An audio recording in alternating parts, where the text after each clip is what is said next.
The sun had become a golden weight. For 3 months, the clouds had passed over the whispering woods like ghost ships, refusing to drop a single passenger of rain. The lush emerald ferns that once tickled Leo's belly had turned into brittle, yellow skeletons. The great stream, which used to roar with the sound of 1,000 drums, was now a silent, cracked ribbon of grey mud. Leo walked through the forest, his paws kicking up puffs of dry dust. His orange fur felt dusty and dull. He visited the berry bushes, but they were shriveled and sour. "The trees are stopping their chatter," Pip the rabbit said, his voice raspy. "They're holding their breath, Leo, saving what little water they have left in their deep hearts." Leo looked up at the great oak. Its leaves were curled like tiny, brown fists. The forest wasn't just thirsty, it was losing its spirit. Without the water, the song of the woods was fading into a dry, lonely hiss. Ash, ash, ash. At night, Leo fell into a restless sleep. He dreamed of a place where the air tasted like mist and the ground hummed with the sound of a hidden heartbeat. In the centre of this dream stood a flower single, glowing blue lily, that held a drop of dew at its centre. "Find the wellspring," the flower whispered. "Find the seed that remembers the rain." Leo woke up with a start. The air was still hot and dry, but he knew what he had to do. He went to Sealers the tortoise, who was resting in the coolest patch of mud he could find. "Sealers, where is the ancient wellspring?" Leo asked. Sealers opened one weary eye. "The wellspring is not a place you find on a map, Leo. It is the place where the earth first breathed. It lies beneath the dusty dunes, where the mountains meet the sand. But the water hasn't flowed there since the world grew greedy." Ash, ash, ash. Leo packed a small gourd of the last remaining water and set off toward the southwest. He left the familiar shade of the woods and entered the dusty dunes. This was a land of shifting orange sands and heat mirages that made the horizon dance like fire. The heat was unlike anything Leo had ever felt. Every step was a struggle. His tail, usually held high like a banner, dragged behind him. By the second day, his water gourd was empty. Just as he felt he could go no further, he saw a movement in the sand. A fennec fox, with ears as large as lily pads and fur the colour of the dunes, hopped toward him. "You look like a forest fox who took a wrong turn at the brambles," the fennec said, her voice bright and quick. "I am Shari. Why are you walking into the sun's mouth?" "I'm looking for the whispering seed," Leo croaked, "to save the woods." Shari looked at him with newfound respect. "The seed is in the temple of the wind. I'll lead you, but you must keep your eyes closed when the sand spirits scream. They show you what you fear, but the seed only speaks to what you hope." Ash, ash, ash. The temple was a skeleton of white stone, half buried in a massive dune. Inside, the wind whistled through the pillars, creating a sound like a haunting flute. In the centre of the main hall, sitting on a pedestal of salt, was a small, unassuming brown seed. It didn't glow. It didn't sparkle. It looked like a common pebble. As Leo approached, the wind grew violent. The sand spirits rose, towering ghosts of dust that whispered, "Why save the trees?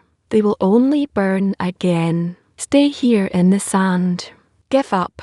Best.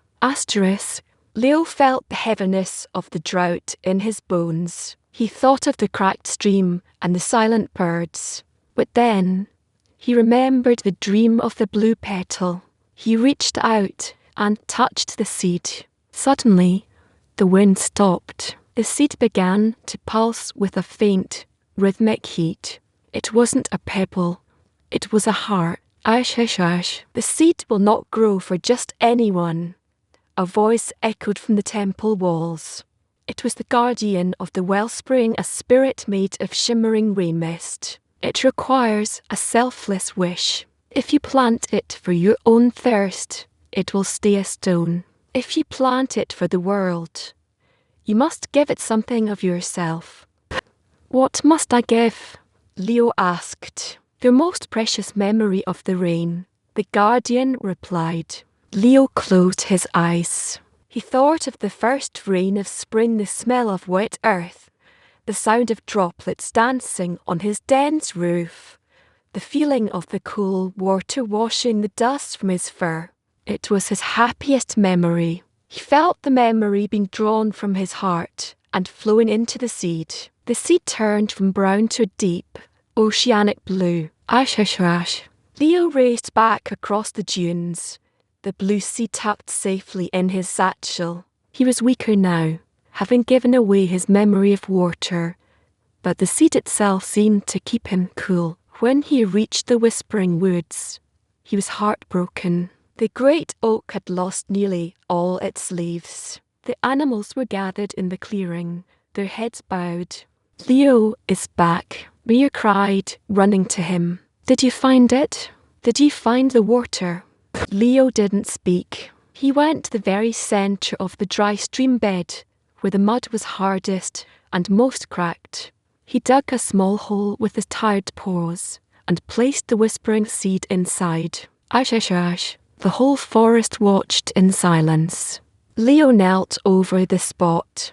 I don't want the water for myself, Leo whispered into the earth. I want the birds to sing again. I want the frogs to have their puddles. I want the trees to breathe.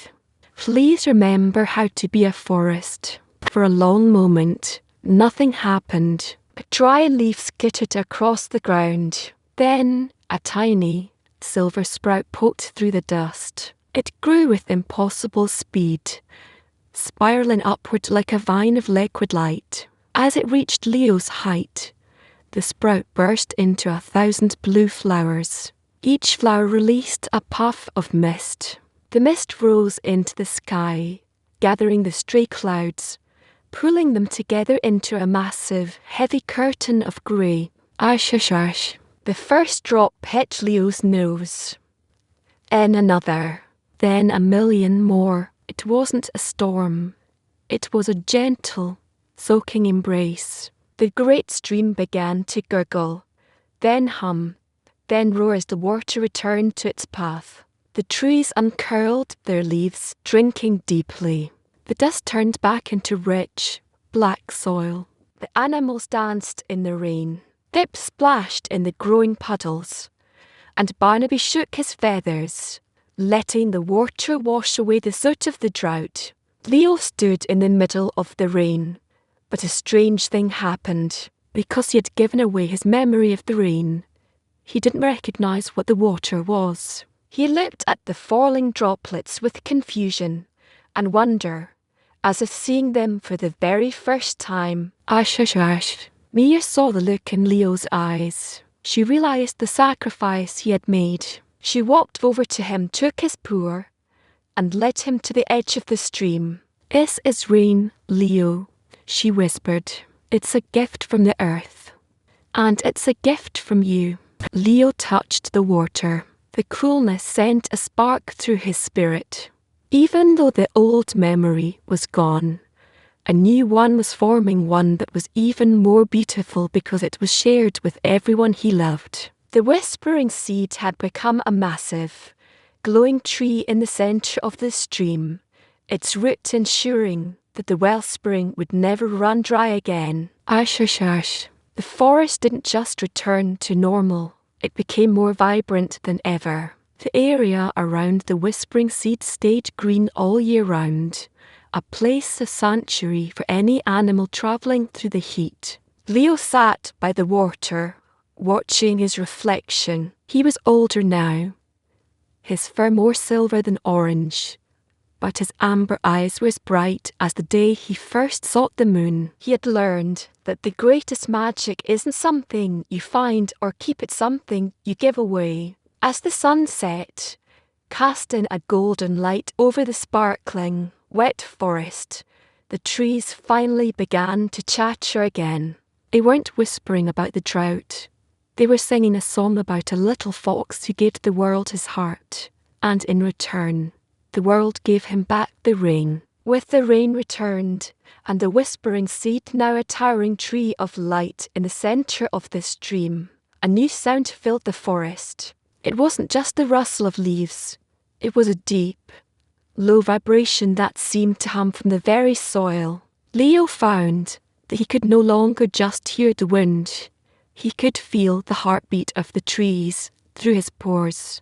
This was the song of the roots. The forest was now interconnected by a web of silver light beneath the earth.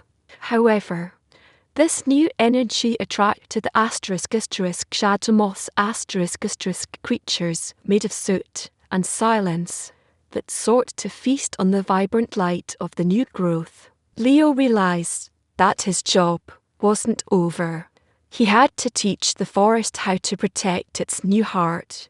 Ash, ash, ash. The shadow moths began to settle on the leaves of the whispering seed, the grey wings turning the blue glow into a dull, sickly yellow. The water in the stream started to taste of ash. Leo called a meeting at the great oak. We cannot fight the moths with teeth or claws, he told the gathered animals. They are made of the memory of the drought. They are the ghosts of our fear. He showed the animals how to gather the dew of the seed's small, glowing droplets that clung to the bark of the magical tree. By marking their foreheads with this dew, the animals' inner light became visible. When the shadow moth saw the animals standing together, glowing with the dew of hope, the moths didn't fight, they simply dissolved into harmless morning mist. Leo learned that light is most powerful when it is worn by those who care for it. Ash, ash, ash. One afternoon, a massive bird with feathers the colour of a thunderstorm landed near the seed. This was asterisk Aura, the cloud weaver asterisk. She had flown from the highest peaks of the world because she had lost the scent of the rain. The whispering seed has pulled all the moisture to this valley, Aura explained with a worried tilt of her head. The lands beyond the mountains are now turning to dust because your forest is holding the rain too tightly. Leo looked at his lush, green home. He realized that in his desire to save his friends, he had accidentally created an imbalance. The whispering seed was being greedy, keeping all the life for itself. Leo knew he had to make another choice, one that might mean the end of his perfect green paradise. Ash, ash, ash. Leo climbed to the highest branch of the whispering seed. He whispered to the tree, "You were born from a selfless wish. You cannot be a cage for the rain. You must be a bridge." Using the bear claw from Bjorn and the wisdom from Sealers, Leo channeled his energy into the tree's heart. He didn't ask the tree to die. He asked it to exhale asterisk. The tree shuddered. Its glowing blue flowers detached from the branches and turned into seed cloud, tiny, floating orbs of moisture. Under Leo's guidance, Aura the cloud weaver gathered these seeds in her wings and flew north, south, and east. As she flew, she spread the moisture across the entire world, ending the drought in lands Leo would never see. The whispering seed grew smaller and humbler, but its spirit was now everywhere. Ash, ash, ash. The whispering seed was no longer a giant beacon of light. It was now a sturdy, ancient-looking willow tree with silver leaves. The water in the stream flowed steadily, not too much, not too little. Leo sat by the bank, watching Mir play with the young kits. He felt a deep sense of Ghibli-esque melancholy and joy. The forest was no longer a magical anomaly. It was part of the natural world again, subject to the wind, the sun, and the turning of the seasons. He realized that true magic isn't a miracle that stays forever. It is the spark that starts the engine of life and then steps back to let nature do the rest. Leo closed his eyes, listening to the rain not as a memory he had lost, but as a song he would always be a part of.